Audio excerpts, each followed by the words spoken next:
was impossible. In the first place, a desired effect might be achieved through any number of modes, any of which represented a lifetime of study, each deriving its force from a different coercive environment. The great magicians of Grand Mathalam were sufficiently supple that they perceived the limits of human understanding and spent most of their efforts dealing with practical problems, searching for abstract principles only when all else failed. For this reason, magic retains its distinctly human flavor, even though the activating agents are never human. A casual glance into one of the basic catalogs emphasizes this human orientation. The nomenclature has a quaint and archaic flavor.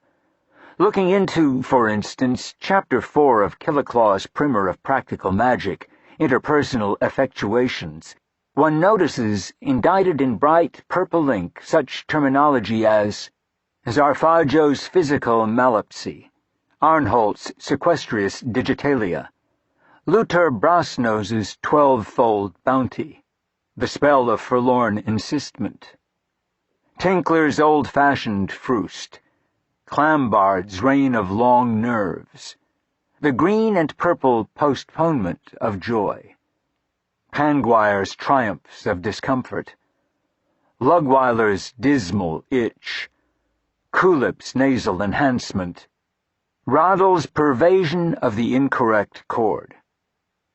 A spell, in essence, corresponds to a code or set of instructions inserted into the sensorium of an entity which is able and not unwilling to alter the environment in accordance with the message conveyed by the spell. These entities are not necessarily intelligent, nor even sentient, and their conduct, from the tyro's point of view, is unpredictable, capricious, and dangerous. The most pliable and cooperative of these creatures range from the lowly and frail elementals through the Sandestans. More fractious entities are known by the Temujin as Daihak, which include demons and gods. A magician's power derives from the abilities of the entities he is able to control. Every magician of consequence employs one or more Sandestans. A few archmagicians of Grand Mathalam dared to employ the force of the lesser Daihaks. To recite, or even to list the names of these magicians, is to evoke wonder and awe. Their names tingle with power. Some of Grand Mathalam's most notable and dramatic were Fandale the Great, Amberlin the First, Amberlin the Second, Dibarchus Mayor, who studied under Fandale, Archmage Mael Lelio. He lived in a palace carved from a single moonstone. The Valpurials, the Green and Purple College, Zingzin, the Encyclopedist, Cairol, a Porphyrynchos, Calanctus, the Calm, Lorio, the Sorceress. The magicians of the 21st Eon were, in comparison, a disparate and uncertain group, lacking both grandeur and consistency.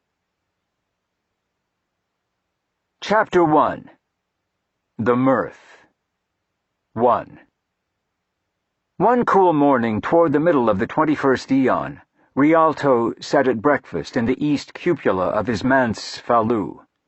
On this particular morning the old sun rose behind a curtain of frosty haze to cast a wan and poignant light across Low Meadow.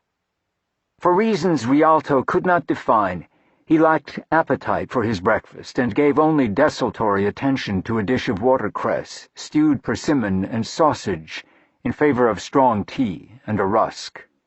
Then, despite a dozen tasks awaiting him in his workroom, he sat back in his chair to gaze absently across the meadow, toward Ware Woods.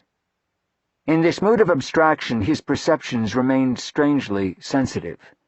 An insect settled upon the leaf of a nearby aspen tree.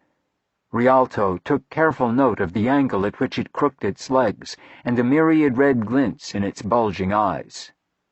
Interesting and significant, thought Rhialto.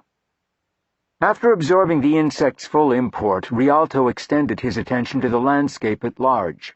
He contemplated the slope of the meadow as it dropped toward the Tees and the distribution of its herbs. He studied the crooked